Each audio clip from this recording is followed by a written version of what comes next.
we need to have a talk. I am not one to say or proclaim that the video game industry is dying or that there are no good games anymore. In fact, I've said before, we are arguably in a golden era when it comes to single-player games. But when it comes to multiplayer games and a lot of games that we grew up with that still exist, a lot of them have fallen off. And I don't subscribe to the idea that they fall off or that our perception of them falling off is solely because we grew up. When you look at the state of the game now compared to back then, the differences in design philosophy, monetization, and business practices are more than apparent. And I can merely approach this from my perspective, and three main franchises that shaped a large part of my gaming career throughout the years: Halo, World of Warcraft, and Call of Duty. But a lot of the arguments and points that I'm going to raise in this video can almost certainly be applied to other franchises and other games.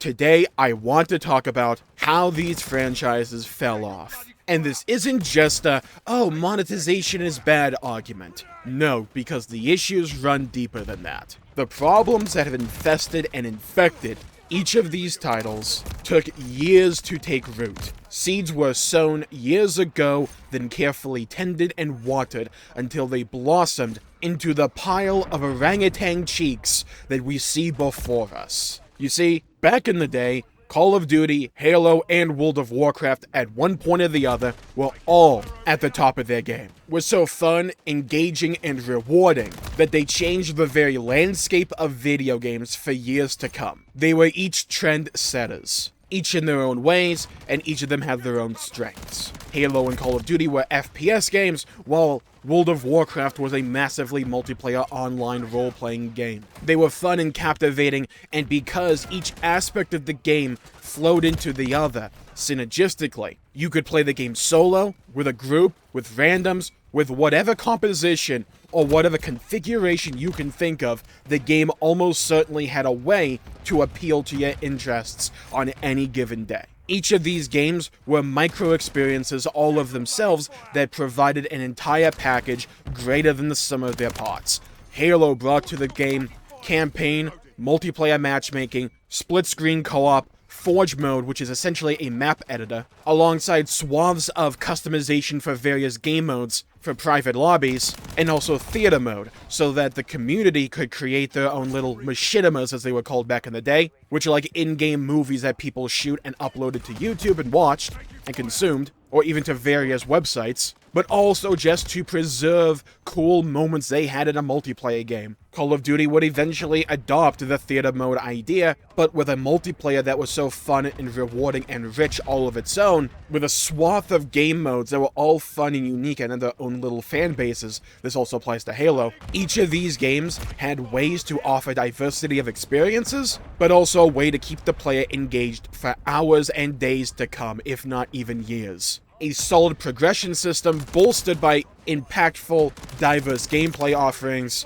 created a whole experience that can satisfy anyone that's a fan of the genre, even to the modern year. World of Warcraft was a fantasy world that you could drop in and treat like your second home. I know that sounds weird, but if you have not played World of Warcraft before or in its glory days, and if you have, you know what I mean. From interesting storylines, faction conflict between the Horde and the Alliance, community-ran events, raiding, dungeons, PvP, forming guilds with people you've met, or joining a guild by happenstance. World of Warcraft was just that, a singular world that was encompassing, fun, and engaging, that hooked you in, drew you in, and every time you logged into the game, you had a variety of tasks you could complete or do or partake in, and when you logged out, you always felt like you achieved something of value within the context of World of Warcraft.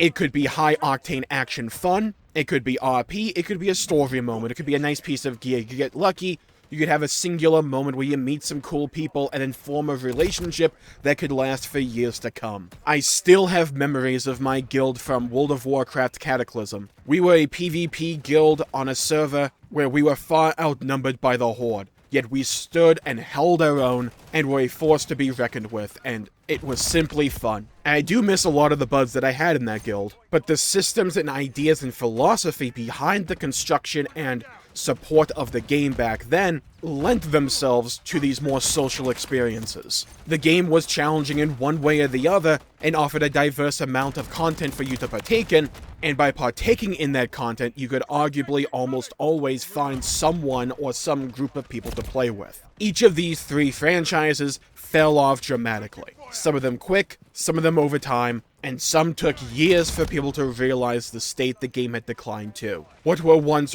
well-respected giants and behemoths of the industry became nothing more than a laughingstock, a forgotten glory now infested with design choices and direction shifts that felt antithetical to the foundations of the game that had propped up its earlier popularity and success. And here's where a lot of people would say, companies get greedy and monetization entered the door. That is true, and I've said that before. But there's another aspect to this problem that has started to creep into conversation, but we need to really talk about this. And I've mentioned this before, specifically with Halo, that I've done in a video a couple weeks back, but the main underlying issue at play is that when these companies want to take a mile and they suffer pushback on that initial claim, they will settle on a half a mile, or a quarter of a mile, or even a tenth of a mile, sometimes even a singular foot. But they gained some distance. They were able to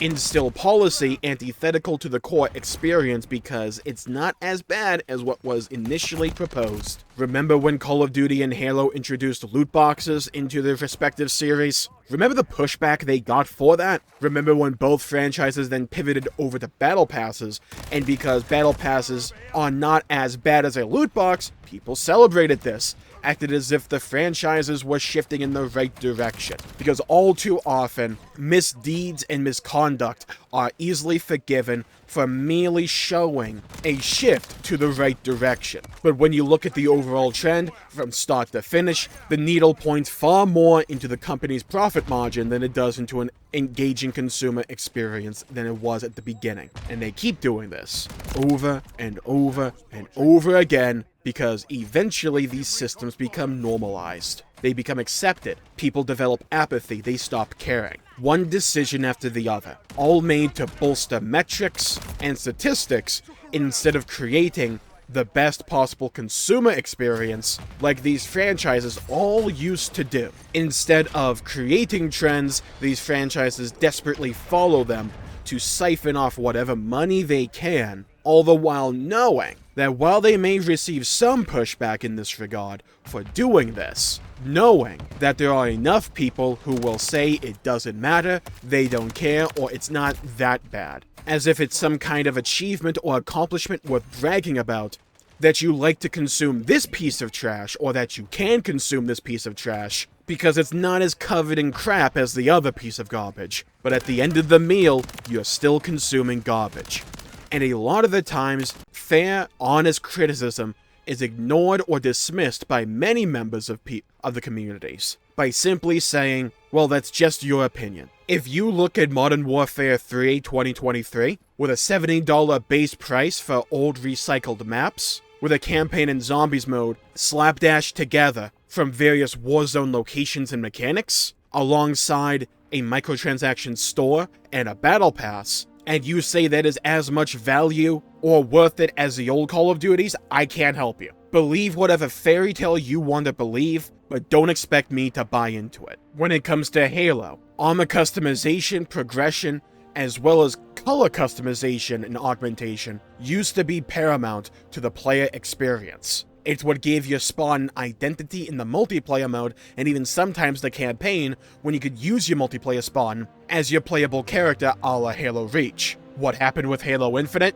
Ripped all of that out to sell it back to you piecemeal, including the armor color customization in the form of shaders, just so they can fill a battle pass. If you can see how that's a worse user experience than what was there before, I can't help you. And one of the arguments we've heard time and time again when it comes to a certain subset of the communities defending and normalizing these practices is that it's just cosmetic.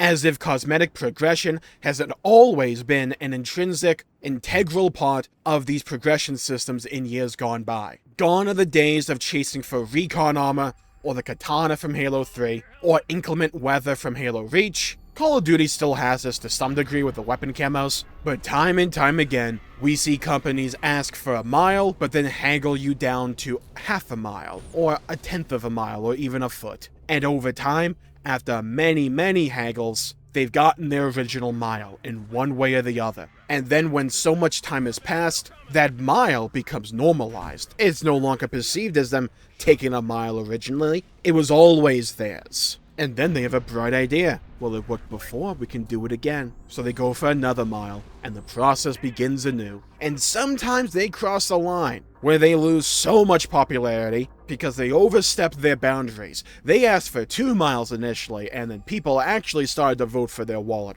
We saw this with Halo, we saw this with World of Warcraft. With the declining populations and popularities both franchises received in Halo 5 Guardians, and even Halo 4 to some extent. And for like the first chunk of Halo Infinite's lifespan, but then we saw this happen in World of Warcraft with Shadowlands, as the population plummeted for that game, as realizations started to step in, that maybe the cyclical nature of World of Warcraft's content release and cycle, of introducing grand overarching features for each expansion only to be recycled later on or thrown to the wayside to begin the process anew, was not creating a good and fun player experience. Maybe dumbing everything down did actually make the overall experience less interesting and less engaging. Maybe forcing the player to jump through various hoops, one after the other, every week, just to maintain a high threshold of power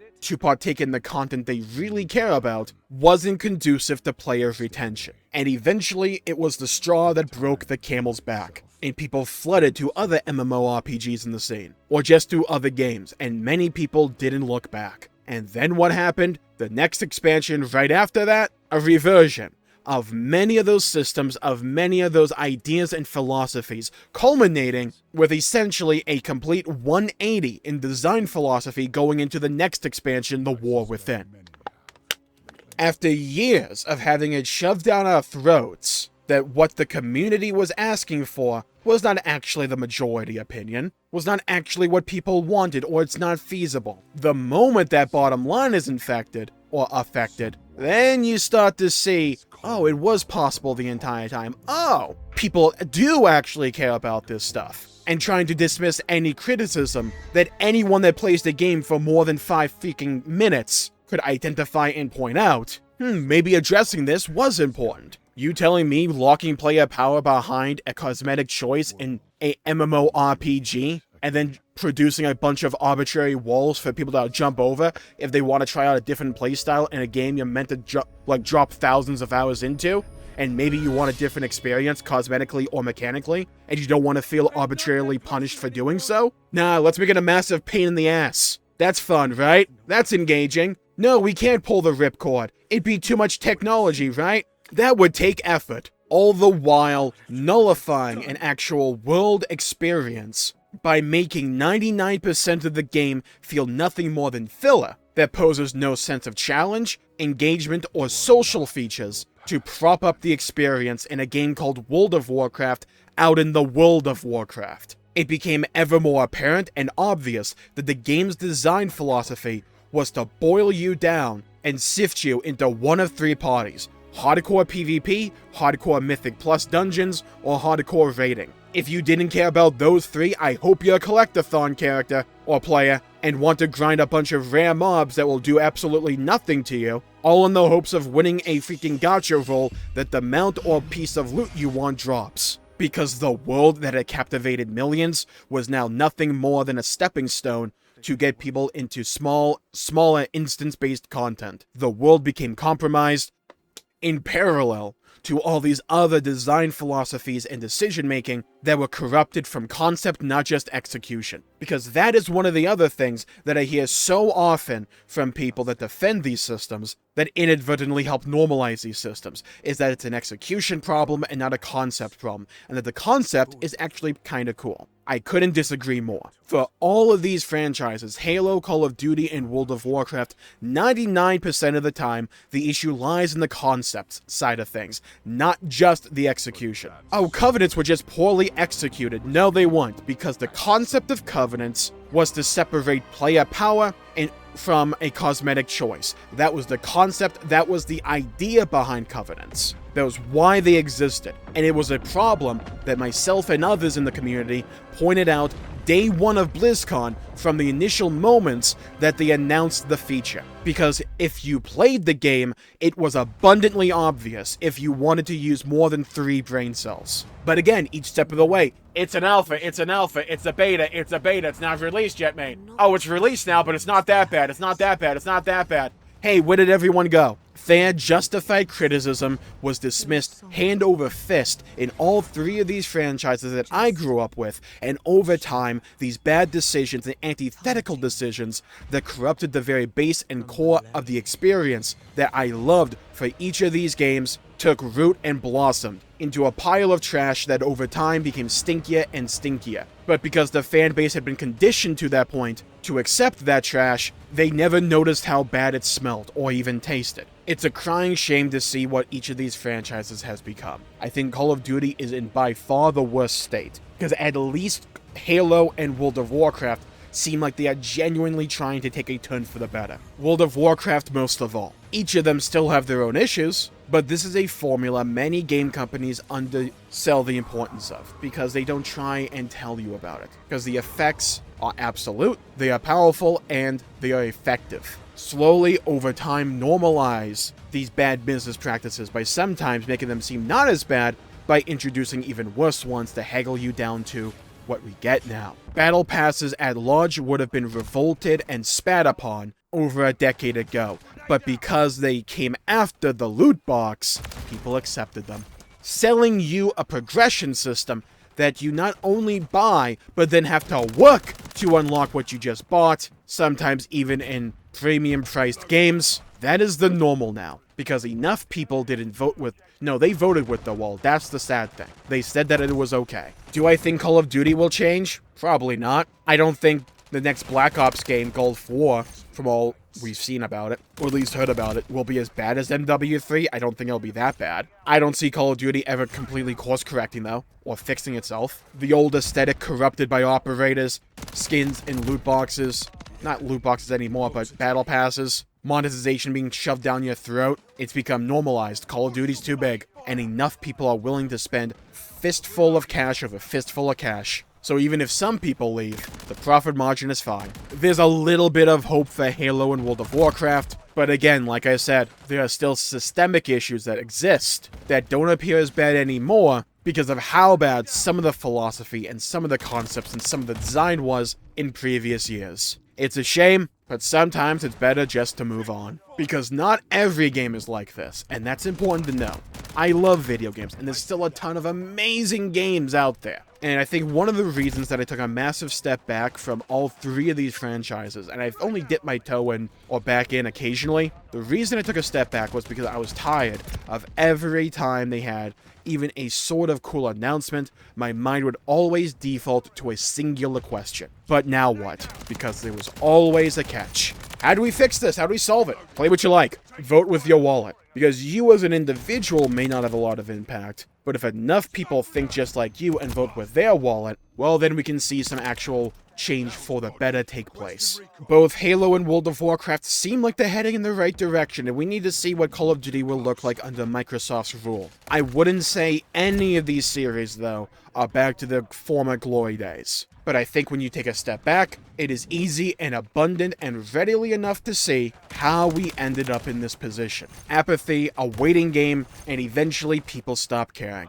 They say, I don't care, it's not that bad. Anything to dismiss valid and thoughtful, provoking criticism, because sometimes people view their purchase or the game they play as a personality aspect to them. And if you criticize that, you're criticizing them. And there's no use arguing or reasoning with that subset of the community. Just gotta hope that there's more people that want the game to be in a better position than there are people that are willing to eat and consume trash in an ever-increasing volume and in an ever more rancid state. Now with that, I'll call the video there for the day. Thank you all for tuning in. My pleasure for making the video. If you enjoyed it, please leave a like and subscribe. It really helps the channel out and helps support future content, and I greatly appreciate it. Stay safe, have a great day. Leave a comment down below with what series was your favorite or one of your favorites that has absolutely fallen off over time. I'd love to hear your stories and hear your perspectives. And also, has a series that you've loved that has fallen off ever made a comeback? I'd love to hear those stories as well. Stay safe, have a great day, go play some video games if you can. And as always, I'll see you all next time. Bye bye everybody, until we meet again.